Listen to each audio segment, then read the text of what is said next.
ઈશ્વરનો દાઉદ સાથેનો કોલ કરાર. સાઉલ ઇઝરાયેલનો પહેલો રાજા હતો. લોકો જેવો ચાહતા હતા એવો જે કદાવર અને રૂપાળો હતો. સાઉલે પ્રથમ વર્ષોમાં ઇઝરાયેલ ઉપર રાજ કર્યું. ત્યારે એક યશસ્વી રાજાની જેમ આખા રજવાડામાં સાંભળ્યું અને ઈ પ્રથમની વેળાએ સારો રાજા નીવડ્યો, પરંતુ ઈ પછી નરાધમ માણસ બની ગયો.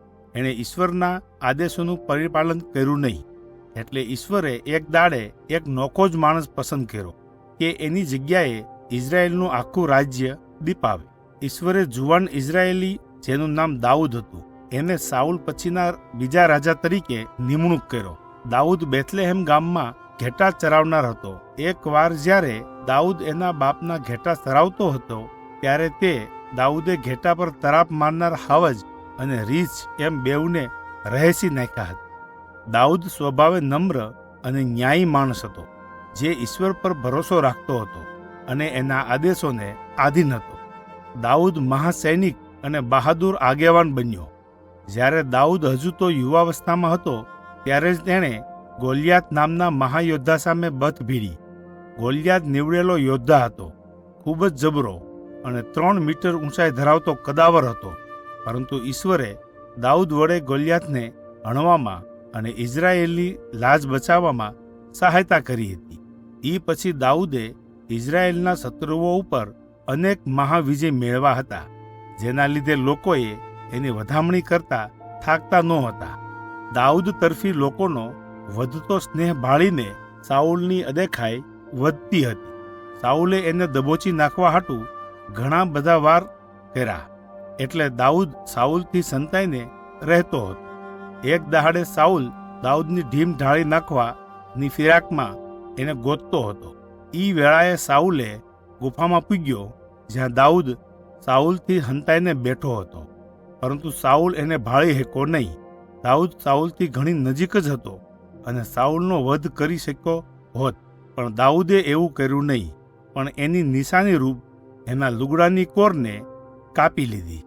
એટલા સારું કે રાજા બનવા હાટુ ઈ કદાચ એને મારી શક્યો હોત, પણ એવું હાવ એની ઉપર ન આવે. એ હાટુ એને માત્ર લુગડાની કોર જ કાપી, બીજું કાંઈ કર્યું નહીં. અંતે સાઉલ યુદ્ધમાં શહીદ થયો અને દાઉદ ઇઝરાયેલનો રાજા બન્યો. તે ભલો રાજા હતો અને લોકો એને જ ઈચ્છતા હતા.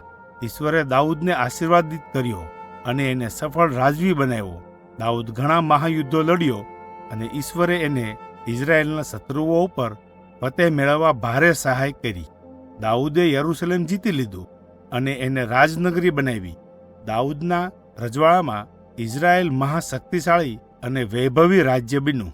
દાઉદ એક ભક્તિ સ્થાન બાંધવા માંગતો હતો, જ્યાં હંધાય ઇઝરાયેલીઓ ઈશ્વરની આરાધના કરી શકે અને અર્પણ બલિદાન ચડાવી શકે. 400 વર્ષ સુધી લોકો મૂસાએ કરેલા મિલન મંડપમાં ઈશ્વરની આરાધના કરતા અને એમને બલિ ચડાવતા. પરંતુ ઈશ્વરે નાથાન સંત મહંતને એવા સંદેશા સાથે અને દાઉદ કને મોકલો કે તું યુદ્ધ કરનાર લડવૈયો છે, માટે તું મારા હાટુ ભક્તિ સ્થાન બાંધી શકાય નહીં, પણ તારો દીકરો ઈ બાંધશે. એમ છતાંય હું તને ખૂબ જ આશીર્વાદ દઈ. તારા વારસદારોમાંથી એક હર હંમેશ રાજ હલાવશે. એક જ વંશવેલો કે જે હર હંમેશ રાજ ચલાવશે એ તો ખ્રિસ્ત છે. ખ્રિસ્ત તો ઈશ્વરના પસંદ કરેલા એવા એક છે, જે આ જગતના લોકોને એમના પાપથી તારશે. જ્યારે દાઉદે આ ઉચ્ચારણો સાંભળ્યા કે એણે તરત જ ઈશ્વરનો પાડ માન્યો, કારણ કે એણે દાઉદને બહુ માન દીધું હતું અને એને ઘણા આશીર્વાદો દીધા હતા. દાઉદ જાણતો હતો કે ઈશ્વર ક્યારે આ બનાવો કરશે, પરંતુ આ બંને એ હાટુ ખ્રિસ્તના અવતરણ હાટુ ઇઝરાયેલીઓને ઘણા લાંબા વેળા રાહ જોવી પડશે, 1000 વર્ષો સુધી. દાઉદે ન્યાયથી અને વિશ્વાસુપણે લાંબા વર્ષો રજવાડું હકાર્યું અને ઈશ્વરે એને આશીર્વાદ દીધો. જો કે એના જીવનના અંત સમયની વેળાએ એણે ઈશ્વર સામે ભયંકર દુષ્ટતા આદરી. એક દહાડે જ્યારે દાઉદના સિપાઈઓ ધીંગાણે પરદેશ ગયા હતા, એવી વેળાએ એણે પોતાના મહેલ ઉપરથી એક સુંદર બાઈને નાતી ભાળી. એનું નામ બેતશેબા હતું. નજર ફેરવી લેવાને કે આંખ આડા કાન દેવાને બદલે દાઉદે કોઈક વડે એ બાઈને મહેલે તેડાવવાને મોકલ્યો અને એ પછી દાઉદ એ બાઈ સાથે સોળ તાણી અને પછી એણે એના ઘરે પાછી મોકલી દીધી.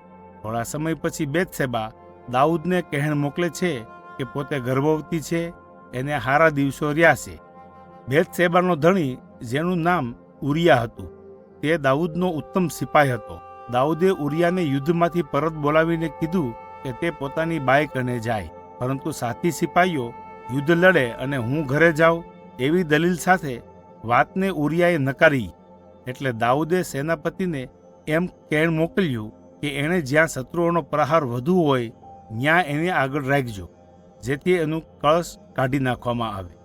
ઉરિયાની શહીદી પછી દાઉદ બેતશેબાની હારે વિવાહ કર્યો. એ પછી એણે દાઉદના દીકરાને જેણો.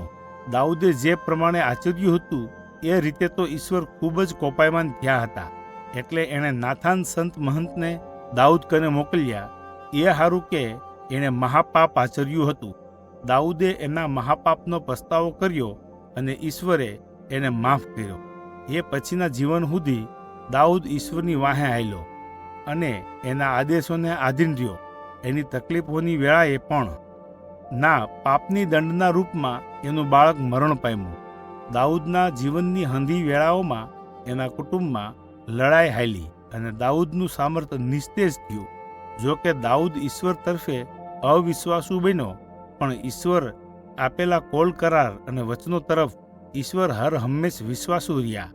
એ પછી દાઉદ અને બેતશેબાને બીજો એક દીકરો જન્મ્યો અને એણે એનું નામ સુલેમાન રાખ્યું.